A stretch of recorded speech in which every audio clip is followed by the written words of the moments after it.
2 months after the last mission, secret agent Ethan listens to a classified message from US President Erica about the entity. It's a self-aware rogue AI capable of penetrating cybersecurity and predicting probable futures. The entity is currently corrupting digital information all over the world to turn humanity against each other. It's even inspired a doomsday cult in favor of human extinction, and their fanatics are infiltrating the most important institutions. To stop the entity, they must find its source code, and the only one who knows its location is Gabriel, but nobody knows how to find him. Ethan has a key that could destroy the entity, which would completely wipe out all cyberspace and send the world into another war. He's hiding because he's afraid that if the government gets its hands on the entity, they may use it against other countries. Erica asks Ethan to surrender before the tape self-destructs. Later, Ethan reunites with his old friend Benji, and together they go to a secret room in a subway tunnel where Luther is waiting. Luther has developed a specialized poison capsule virus that can neutralize the entity when integrated with its source code. But first they need to find Gabriel. In an Austrian prison, Gabriel's former accomplice Paris is being escorted by agents Jasper and Theo. Suddenly 2 guards take out their tasers and attack the agents, intending to knock them out. A fight ensues and Paris soon joins it, helping the guards bring down the agents one by one. After many punches and kicks, Jasper is knocked out, but Theo takes out his gun. Paris steals a gun and tries to shoot them, but the guards jump in front of her and take off their masks to reveal that they're Ethan and Benji. Paris remembers that Ethan spared her during the last mission, and Theo listens to Ethan when he explains that there are no sides anymore, they have to work together on a global matter. Theo agrees not to arrest them and Ethan asks Paris where Gabriel is. A couple of evenings later, Ethan sneaks into an important party in London. 2 agents see Ethan and get ready to arrest him, however Grace bumps into them and steals their radios and guns. She throws a weapon at Ethan and keeps the other, so the agents can't defend themselves and the duo easily knocks them out. Grace explains that she was sent to find him by the director of Ethan's agency but admits she thinks Ethan is the only one who can save the world now, so she wants to help him instead of capturing him. When they're about to leave the room, 2 men catch them by surprise and quickly sedate them. Later the duo wakes up to find themselves chained up in a room with a table full of torture tools. A guard comes in and punches Ethan, but he's told to stop by Gabriel, who says he'll kill Luther if Ethan doesn't do what he asks. Gabriel wants him to find a submarine called Sevastopol, which is undetectable by sonar. Many years ago its system was sabotaged by a virus that caused it to sink, and that virus later became the entity. Since the submarine has been frozen on the bottom of the sea for years, the entity can't hack into it now, therefore the copy of the virus left in its system can be retrieved and used as the source code. However, Gabriel doesn't want the source code to stop the entity, he wants to control it. The most shocking information is that the virus that started it all was a code Ethan stole for the government to save his wife many years ago, so he's responsible for the entity existing now. When Gabriel looks more closely at Ethan, he notices something weird in his mouth. It turns out he's got fake teeth hiding poison in them. Ethan bites them and starts foaming at the mouth, so Gabriel orders his men to revive him. However, Ethan reveals the poison isn't real and quickly beats up both guards. While Grace gets the keys from them to free herself, another guard comes and Gabriel stops him from shooting, reminding him he needs Ethan alive. He tells him to shoot Grace instead and leaves. One of the first men wakes up and rejoins the battle, so Grace and Ethan work together to fight their enemies. Grace almost gets killed but Ethan grabs some tools from the table and kills both men first in quite a brutal way. Gabriel is running through the corridors to escape, but he's cornered by Paris, Theo, and Benji. Paris wants to shoot him, however Theo reminds her that they need him alive. Then Gabriel runs the opposite way while Grace and Ethan join the chase. Unfortunately, Gabriel locks the doors behind him and manages to escape. In another room, Ethan finds a strange box and Paris explains that's how Gabriel communicated with the entity. Ignoring Paris' warnings, Ethan gets inside the box and connects his mind to the device. Restraints close around his hands and feet before the entity talks to him. It shows him many visions that hurt his brain with every shock, including a mysterious vault. The entity wants Ethan to open the vault and let it get inside. If he doesn't cooperate, the entity will take control of the world's nuclear arsenal in 4 days and destroy humanity. It also shows him that Gabriel will kill Luther soon. Then the entity kicks Ethan out of the box. He desperately writes down all the information he got during the visions and tells his team to find the coordinates to the submarine's location before he rushes out, desperate to save his friend. Meanwhile, Luther wakes up to find a dead nurse next to his bed. It turns out that Gabriel has locked him up in a strange chamber with a bomb, but first he stole the poison capsule and killed the woman he hired to keep him asleep. By the time Ethan arrives, there are only 3 minutes left. The bomb is so powerful that it may take out the entire city, so Luther is disarming it to contain the explosion. It'll save the city, but it'll kill him and collapse the tunnels. While failing to open the door, Ethan realizes Gabriel wants Luther to die so he can't build another poison capsule. Ethan doesn't want to abandon his friend, but Luther points out that he has no choice and forces him to leave. As Ethan runs through the tunnels, the bomb explodes behind him and kills Luther. When Ethan reaches the street, he's surrounded by Jasper and his men, who take the key from him. At headquarters, Ethan is met by Director Kittredge, who informs him that the entity has already broken into several nuclear arsenals around the world. They have a meeting with the entire board including President Erica. After they review Ethan's mission history, he explains that he needs the key and a ship to find the submarine. An argument ensues since the agency still doesn't want to destroy the entity, so Ethan points out they have no choice now that nuclear weapons are under its control. At that moment an alarm rings and they learn that another country has lost control of its nuclear arsenal. Erica decides to give Ethan 72 hours to solve the issue or he'll be responsible for what happens. Before he leaves on a helicopter, he's given the key in a mysterious envelope. Sometime later on the Northern Pacific, a plane leaves Ethan on a carrier ship. He gives the envelope to the Admiral, who opens it to discover that the message is just a date. The Admiral used to serve with Erica and recognizes the date as the day both lost someone close to them because no authority would take a risk. The carrier is sailing through a difficult area that could start a war, but the Admiral agrees to take the risk that her higher-ups didn't take. Ethan tells her about SOSUS or Sound Surveillance System, which is a network of acoustic undersea cables. If something important happens undersea anywhere in the world, SOSUS can find its exact location. Since the bodies of the submarine crew were recovered by Inuit fishermen, they guess that the SOSUS station that picked up the accident is the one on St. Matthew Island in the Bering Sea. Going there may risk starting a war with Russia, not to mention that Ethan will have to meet his team at the exact same place at the exact same time to bring him out of the ice. The Admiral is skeptical but they don't have a better plan.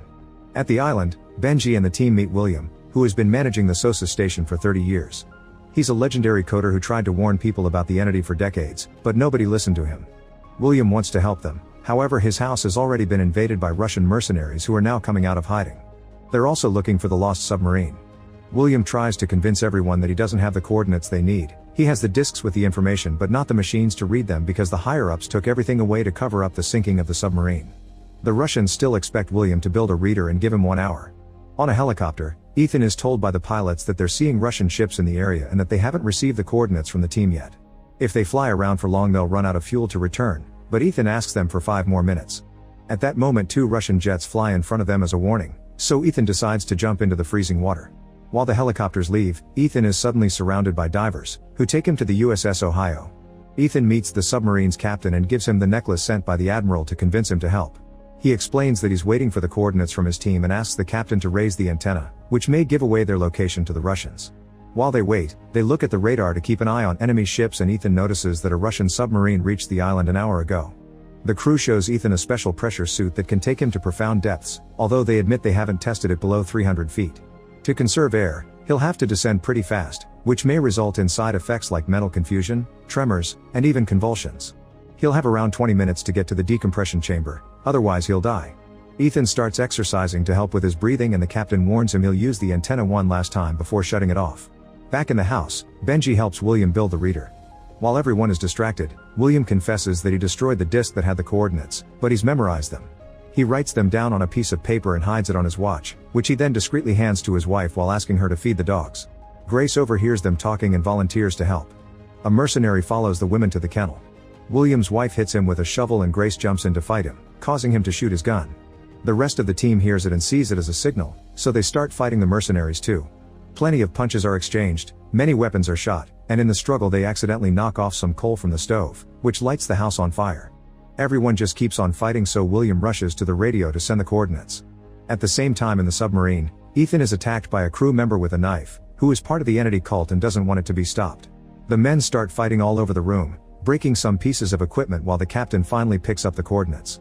Ethan pushes the guy's face against a rolling machine, but the man still manages to pick up his knife to attack again. When he's about to stab Ethan, another crew member hits the guy from behind to knock him out. In the house, Theo and Paris are doing most of the fighting. Benji tries to help but a bookshelf falls on him and the mercenary leader. Paris is captured, so she hits the guy to force him to shoot and the bullets hit his teammate. This frees Theo, who opens fire at Paris' opponent in return. When the Russian mercenaries realize that William is sending out the coordinates, they decide to run away and let their submarine pick up the transmission. William and the team manage to leave the building before it collapses. Grace leaves with William's wife, who teaches her how to use a sleigh and the words to guide the dogs so she can transport all the pressure chamber equipment to meet Ethan. In the submarine the captain tells Ethan that the coordinates are located near Africa. Ethan thinks that doesn't make sense and searches for the exact opposite point, which marks a place near his current location. William sent them backwards to trick the Russians. As the submarine takes off, they notice that the Russians are following them. Once the submarine reaches the spot from the coordinates, Ethan suits up and the crew reminds him of the limited time he has to pull this off. To help with the pressure, the chamber is filled with water before Ethan opens the door. He feels dizzy for a second before he jumps out and starts swimming as quickly as possible. At that moment the Russian submarine appears and almost hits him, but Ethan stays hidden on its side and manages to move on without being detected. Using several flares, Ethan searches the area until he finds the Sevastopol. When he gets inside, water immediately goes in too and the weight causes the submarine to move. Ethan connects a device to the generator to restore power and discover many bodies that weren't sucked out when the submarine sank. In the next room he finds a bunch of torpedoes, so he has to walk carefully to avoid activating them. This is harder than it should be because the submarine keeps rolling, thanks to the water flooding it. Eventually Ethan finds the system chamber and opens the computer hatch with a special key, which allows him to steal the hard drive. As he starts making his way back, he realizes that the submarine has completely tilted and will sink more deeply at any second. He has to swim carefully to dodge the torpedoes, which also keep rolling around. One of them blocks the door, so Ethan will have to escape through the torpedo tube. As he swims toward the tube, the torpedoes roll near him and almost trap him, but thankfully he gets out with some struggle. It takes him some effort but Ethan manages to open the tube hatch too, however there's a torpedo inside.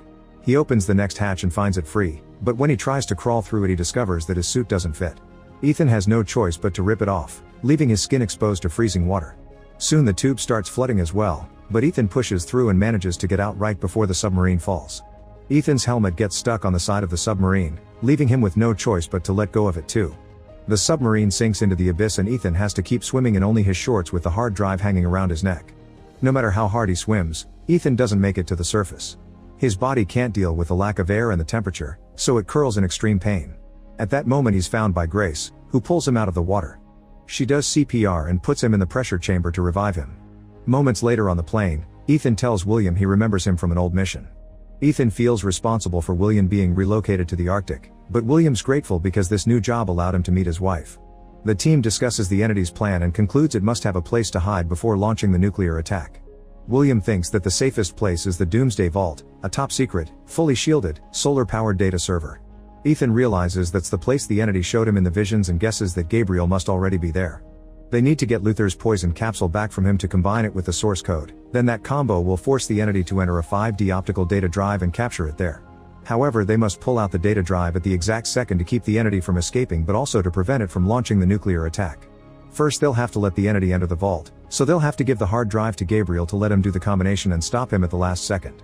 In Africa, the team crosses several tunnels until they find the chamber with the vault. Ethan makes the others hide and moves ahead alone until he finds a nuclear bomb. Gabriel comes out and gloats, so Ethan pretends he's very upset to give him the hard drive. The moment is interrupted by Jasper, who surprises Gabriel with a gun from behind. A bunch of agents come out of hiding, revealing they've captured the team as well.